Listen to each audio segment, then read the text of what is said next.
Is there a conspiracy to deny the existence of UFOs?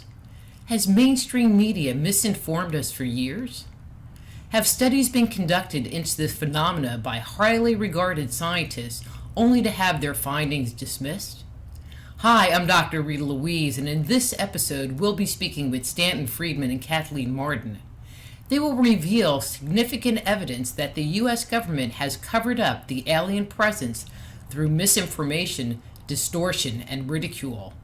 Friedman and Marden set the record straight by examining politically motivated misinformation and present their compelling evidence that separates fact from fiction. Stanton Friedman is arguably the world's most recognized and well-respected UFO researcher. He has worked as a nuclear physicist on a wide variety of advanced classified nuclear systems for major industrial companies. He then turned his attention to the investigation of UFOs and has never looked back. Kathleen Marden is a best-selling author, award-winning UFO researcher and lecturer, and a frequent guest on radio shows. Her expert testimony has been featured on the History Channel, Discovery Channel, National Geographic, and Destination America. Their websites are stantonfriedman.com and kathleenmarden.com. So please welcome Stan Friedman and Kathleen Marden. Stan, Kathleen, thank you so much for coming on to the show today and spending time with the viewers here on Just Energy. Well, we're delighted to be here, I'm sure. Great to be with you again. Yes.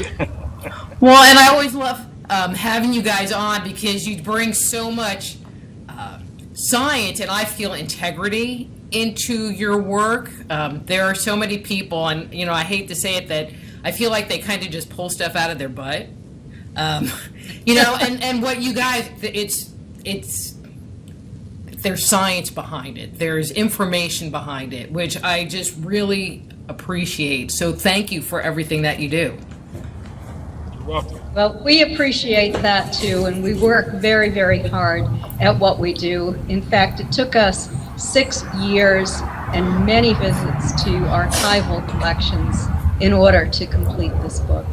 Wow, that's a lot of traveling. It was. Yes. So let's start here. We have this election cycle coming up with the notion of government secrets being withheld and cover-ups. I mean, all you have to do is watch any news report and there's some kind of cover-up going on. And when we look at the UFO phenomena, skeptics write the whole thing off as some crazy conspiracy theory. Have you been able to find evidence that, like Hillary's email, show a history of government lies? I haven't been looking at Hillary's emails. I've been looking at the UFO evidence, which clearly indicates that the government has not told us anywhere near all it knows. And that's the thing I hear people saying, oh, that's a conspiracy thing. Well, I worked under security for 14 years. I know about how to do security. And one of my favorites is the NSA, everybody's favorite agency, no such agency. Mr. Snowden's outfit never says anything. Those guys. Anyway, it took a Freedom of Information lawsuit back in the 80s, mind you, and they finally released, 156 pages of top secret Umbra UFO stuff. Holy cow! There's a little problem. Everything was whited out except one sentence per page. I had people calling me, ufologists, if you will. Hey, they're not covering up anymore. I say, can you see what's under the whiteout? Well, no, but then they are still covering up. You don't get sent originals to look at. And incidentally, they seem to have lost those originals. And I have found a clear pattern of cover-up in the government's own files. Also, there is a lot of innuendo and what develops into a pattern of cover-up, but not actually saying we have to cover this up. It's just a matter of the way they have decided to run certain projects. For example, in the scientific study of UFOs, with Edward Condon as director, Edward Condon and Robert Lowe, who was the project coordinator, had some plans initially. It seemed that they wanted to take kind of an unbiased approach to what they were going to do as they were setting this project up. We do know that later,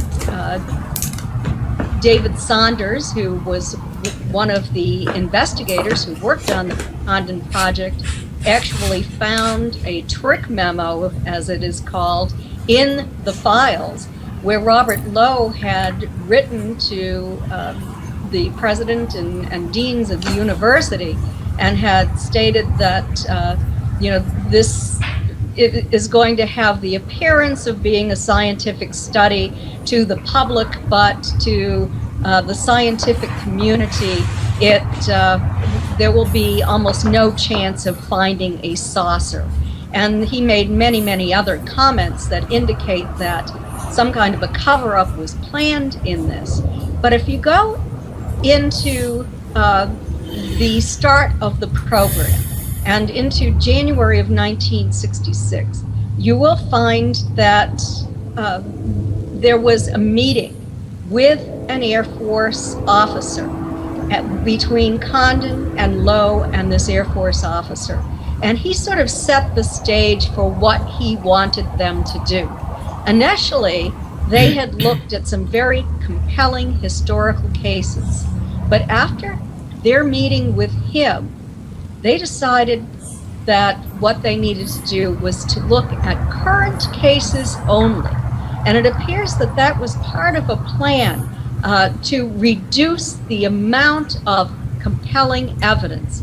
Because we know that if you look at the history of UFO investigation, there are many compelling evidence cases, even in the Air Force files. But if you were to take 1 year, for example, say that we're going to look at the UFO files for 2017, you would find far fewer compelling files. And those investigations might not even be complete, so they wouldn't be included in a study, that hypothetical study that we were conducting. So not only do you see evidence, written evidence of a cover-up, but you also see this innuendo, the way that they have planned things out with an anticipated outcome. And I think that's very important as well. Well, and it sounds like they're skewing the evidence and skewing the data so that it can fit into their data set versus providing all of the evidence for everyone to come up with their own conclusions. Well, Condon basically concluded, I mean, it's an 865-page report. It's a big fat monster. And he essentially, in the public statements that went out, and there was plenty of press coverage, it implied that, well, we didn't find anything to this. But the American Institute of Aeronautics and Astronautics, world's largest group of space scientists, and yes, I am a member, and I am not on their UFO subcommittee. They wouldn't let me on it because I had reached a conclusion after 11 years of study, amazingly enough. Anyway, they met and reviewed the Condon report, and they said that one can come to the opposite conclusions from Dr. Condon when you use the evidence of the book, because any phenomena with 30% sightings that couldn't be explained is certainly worthy of scientific investigation. 30% of a mere 117 cases could not be explained. That tells you something. I mean, all you need is one good one after all. We are used to recognizing that sometimes a small percentage is very important. I'm a nuclear guy. Less than 1% of the uranium atoms are U-235. The rest are U-235. But it's the 235 we use in reactors and bombs and things like that. You don't say, well, it's less than 1%, no point. We spent a lot of money in World War II building a mile-long facility to get that U-235 using 5% of the electrical power of the United States to separate isotopes in secret. When it comes to drugs to cure diseases, most chemicals certainly won't cure diseases, but if you're sick, give me the one that works. What do I care about the ones that don't work? The basketball coach. Yes, most people aren't 7 feet tall. He will grant that. Give me one. I don't care about the midgets of them. So with flying saucers, if you're saying 30%, and I must admit, the biggest study ever done, Blue Book Special Report 14, done for the Air Force, mind you, found that 21.5% of 3,201 cases could not be identified. And they did a cross comparison. Do they match the ones that could be identified? They don't. The probability that the unknowns are just misknowns is less than 1%. So we've done something that separates the good stuff from the bad stuff. So in our lives all the times we do that. So the Condon report was deceptive, and it bothers me for another reason. Condon was an outstanding physicist. He became president of the American Physical Society and another scientific organization.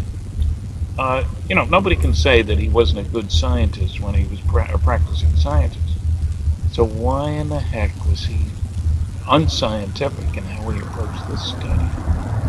That's a problem we pose in the book. Why? Well, was there a money trail to Condon to have it come out that way? Has anybody looked at that? Looked at how he was totally negative in his conclusion. No, but I mean, if there was a money trail kind of buying him off for coming up with those conclusions. I don't think so. I don't think anybody's looked that up. I don't know how you do it. No, I agree. It wasn't a matter of paying him off. The project was funded. But you have to remember that Condon had worked for the government on classified projects.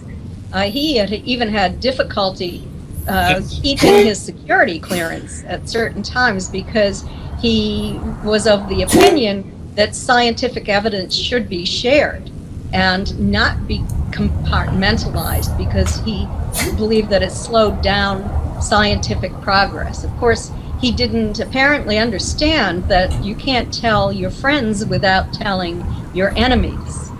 And therefore, he faced some problems because of this, and even had his security clearance revoked in his past, and ended up working for private industry and for a university for a while. This was late in his life. Yes. He had an outstanding history, scientific history. And it appears that he wanted to do his duty to cooperate with the federal government in this study. That's the way it looks to me. Well, we noticed that, and it's mentioned in the book, that he was a good buddy of Dr. Donald Menzel. Donald Howard Menzel, professor of astronomy at Harvard University. An outstanding astronomer. And we know, as a matter of fact, Kathy found out, much to my surprise, because I didn't realize it at the time, that Condon sent copies of strong letters I had sent him to Menzel. And when I called Menzel to try to invite him to a lecture I was giving at Harvard, I gave him my name. He says, "Oh, I know all about you." And I said, "Oh, you read my congressional testimony next to yours?" "No, you can't be a scientist and believe in flying saucers," he said. So I laughed because that's a stupid comment. He got angry. He started to rant, and I told him, I didn't call to argue with him, but to be polite and invite him to my lecture that night at such a building at 8 o'clock. "Oh, of course, I won't go." But Menzel, we know, because I discovered it at Harvard to my total surprise, had been working for the government for 30 years at very high classification work. He wrote Jack Kennedy that I had a longer continuous association with the National Security Agency of anybody 30 years at that time. When we are properly cleared to each other, I can tell you more. turns out he was a world-class. So, nobody knew this. I found out after he was dead. But so we know that Menzel had his own internal motivations. He was up to years highly classified intelligence work.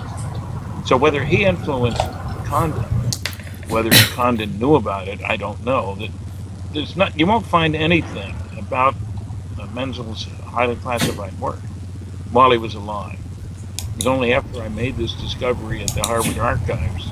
That's because of MJ12, and that's a whole other. There was this ridiculous notion that he was part of this super secret group that was dealing with flying saucers. Well, I wasn't going to buy that. Then I had to get permission from 3 different people to see his papers at Harvard. And holy cow, that's when I found that his NSA connection and his cryptology work and all kinds of classified. So what influence he had, we have no way of knowing. I haven't seen any letters where Condon says to Menzel, I'm with you, let's keep this crap from going on, I don't know. That's something I wish we knew. And there may still be alive. Kat, I'm going to switch topics here a little bit and direct this more toward you, Kathleen, but obviously, Stan, if you have input, would love to hear it. Because I know that one of your expertise is in the area of experiencer. And with the amount of study that has been done about aerial phenomena, has an equal amount of study or any study been done regarding claims of abductions and any government agency looking into that phenomena at all? I wasn't able to find a paper trail in the government files with regard to abduction, except for in the Betty and Barney Hill case, for example, there was a paper trail, and you can see a cover-up taking place in that even paper. Even then, yes, it's just incredible. Let me give you an example. Betty and Barney, when they made their report to the Air Force, had reported that they saw this object in the sky for between 30 and 60 minutes, that when it swooped down above them, it was as large as a dinner plate at arm's length. And remember that the full moon is the size of an aspirin at arm's length. So this was really huge.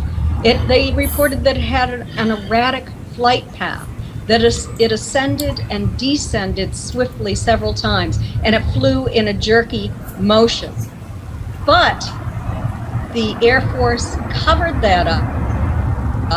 Later, they issued a report that stated there was no lateral or vertical movement noted, which is obviously a lie because the initial report says that it ascended, descended, moved rapidly, and swooped down. They said there was no evidence presented to indicate the object was due to other than natural causes.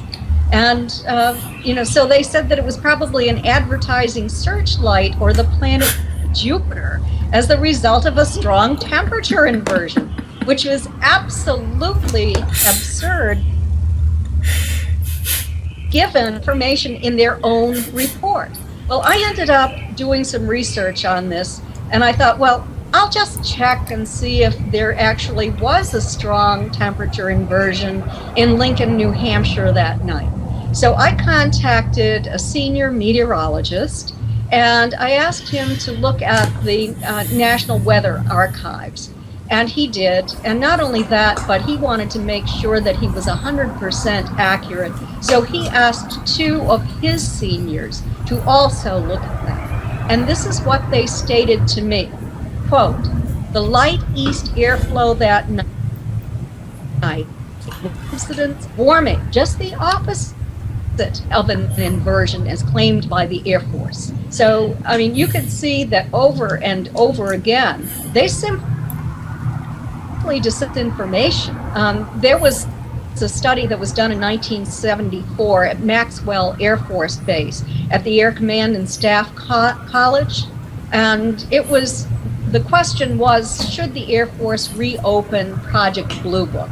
It had been closed down at the end of 1969. So what they ended up stating in their report was that the Air Force's official explanation on the Hill case turned out to be, quote, almost as erratic as the radar and visual sightings themselves. Quote, Project Blue Book ended their investigation of the Betty and Barney Hill sighting and the corresponding radar sightings without ever recontacting the Hills. They said this is a particularly disturbing aspect of this sighting. They said that on November 9, 10 days after an article about them was published in the Boston Traveler, that the Hills files were actually sent to the Pentagon. So it shows that the Air Force had a great deal of interest in this case, even though they were dismissing it as a planet or something that was entirely stationary. And another concern that they had was that this was shown on radar, in 2 radar tracks. One of those was in North Concord, Vermont, and the other one was at Pease Air Force Base in Newington, New Hampshire. And they wrote, quote, the radar shimmering, originally reported to the press in the Herald Traveler, was much dimmer, indicating an air mass. It was a bona fide sighting. It's not clear why Project Blue Book purposely withheld information to the press regarding the Pease Air Force Base radar sighting. So there you have it from Air Force officers that there was a cover-up in this case as well. And it certainly went beyond that, because then there were other scientists such as Donald Menzel who came forward to dismiss it, journalists such as Phil Klass, who came forward to dismiss it. Carl Flock did later on. He had been connected with the CIA since he was in college and was working as a consultant for the CIA even after he investigated the Hill case. And also Carl Sagan disseminated misinformation or disinformation about the Hill case later on too. Now, there was a question whether or not Carl Sagan made the decision to change his attitude about UFO investigations, or if someone had influenced him. And that's something that I was looking for in Donald Menzel's files. And I actually did find a letter from Donald Menzel to Carl Sagan, talking to him kind of cryptically about the bright career he had ahead of him, and how when he himself was a young man, there were some older astronomers who had to set him straight and put him in line. And he thought that it would be a very good idea that if Carl Sagan wanted to write about UFOs, he should write fiction. And it appears to me that after that letter, Carl Sagan started to write fiction about UFOs in case after case. And the Hill case was one of those cases in which he wrote fiction. Remember, he was the author of Contact. Mm-hmm. That's fiction. Very successful. Fiction. That book was fiction, and everybody knew it, but he was also writing fiction as fact. Well, and let's talk about, I've never heard about that there was associated radar evidence in the Betty and Barney Hill story. So that's a new one for me, which I think is really cool. How do they dismiss radar evidence? I mean, you can identify whether there were commercial planes or military planes in the area. I will assume radar does not pick up birds. I guess maybe if it's a whole flock of birds, it might pick up something. But how can they dismiss something like radar evidence as being as not being real, as not being evidence? remember that they also did something else. They dismissed. Well, the Pease area said that because of the temperature, I think we're both talking at the same time. Yeah, I'm sorry. But they said that that they were able to dismiss it because it was due to a temperature inversion, and that they were just spurious targets on the radar screen, that they were not solid targets, that they did not have a visual sighting. That's what Pease Air Force Base. But this report says that one of two bases did have a solid target, because it stated that there was more than a shimmer on the screen, that it was a radar visual sighting. So we know that it was there, and they covered that up. That was not in any of the reports. I didn't find that until I was doing my research for Captured on the Air Force files. And I dug deeper and deeper and deeper, and finally found that there was another radar sighting that night. So it's just a matter of digging very deeply into the files. It's there, but it wasn't obvious. A good example of foul up or cover up was the notion that the incident at Exeter was a refueling operation. You know, a B-47 being refueled nearby, and that's what people saw. And that turned out to be total nonsense. One of the top witnesses had been involved with the Air Force refueling operations for 4 years. He could tell the difference. But, I mean, it's a blatant lie. And they felt so strongly, they wrote the Air Force, and they got a slight retraction on that because it made them look stupid. Two cops, and you're saying we couldn't tell a radar refueling operation. The object was silent, for one thing, and nobody ever heard a big bomber being silent. You know? So what I'm saying is it's a pattern here. Don't bother me with the facts my mind's made up. Right. What the public doesn't know, we're certainly not going to tell them. Those are two basic rules. And do your research by proclamation, not by investigation. You want to be a debunker, you got to learn the rules. Okay. One of the things that they did cover up, obviously, was the fact that one of those police officers, Officer Bertrand, had actually served 4 years in the Air Force, and his job in the Air Force was to work on refueling operations. And he could definitely tell the difference between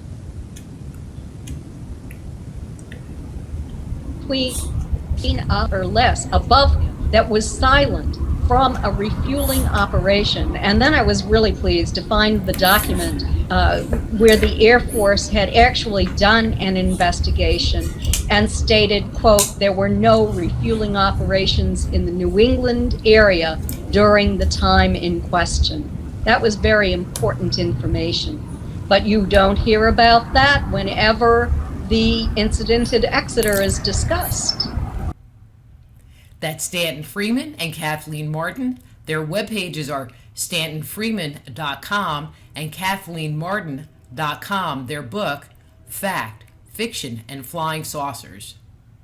And thank you for watching this portion of our interview with Stan and Kathleen. If you're enjoying today's program, please click on the button below and subscribe to our channel. If you want to hear this interview in its entirety, become a Just Energy Radio insider at justenergyradio.com and access full shows commercial-free and gain access to our over 9 years of show archives. And don't forget to share this episode with your friends on Facebook, Twitter, and Instagram. So until next time, I'm Dr. Rita Louise. This is Just Energy.